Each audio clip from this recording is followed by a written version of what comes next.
Hãy mình không cái đi à.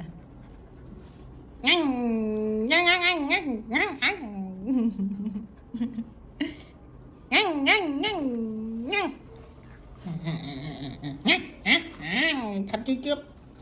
thi nghe trên cồn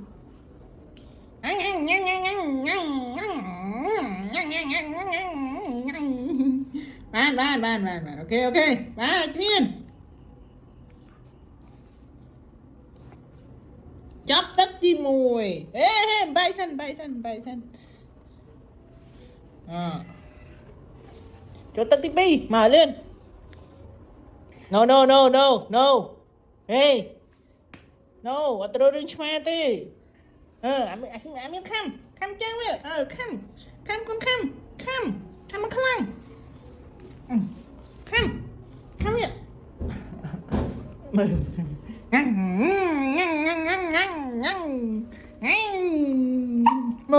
khăm con đừng chư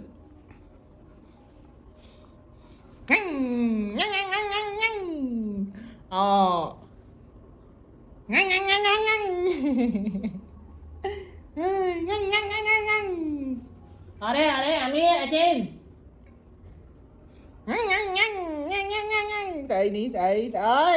tây ôi sao tập học đó nè ủa lô kì ông mẹ ăn phộng mà mùi gì mà ban chim thực càng như tàu à chiến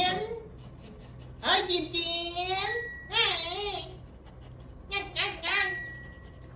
lên chiến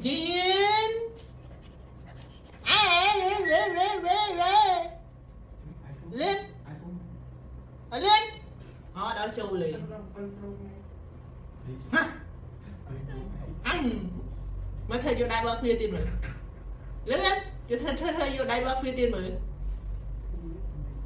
ta ta nhìn bắn chị ôi nhiều câu trái má cá khiดูแสบทอด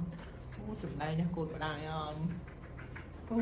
trời vì trời luôn ngò bó cái đây luôn tê ngon ngay này về aquí si ba đấy aquí thôi nhá cô Khmer mà nèไม่ได้ai đây hey con Khmer what are you doing con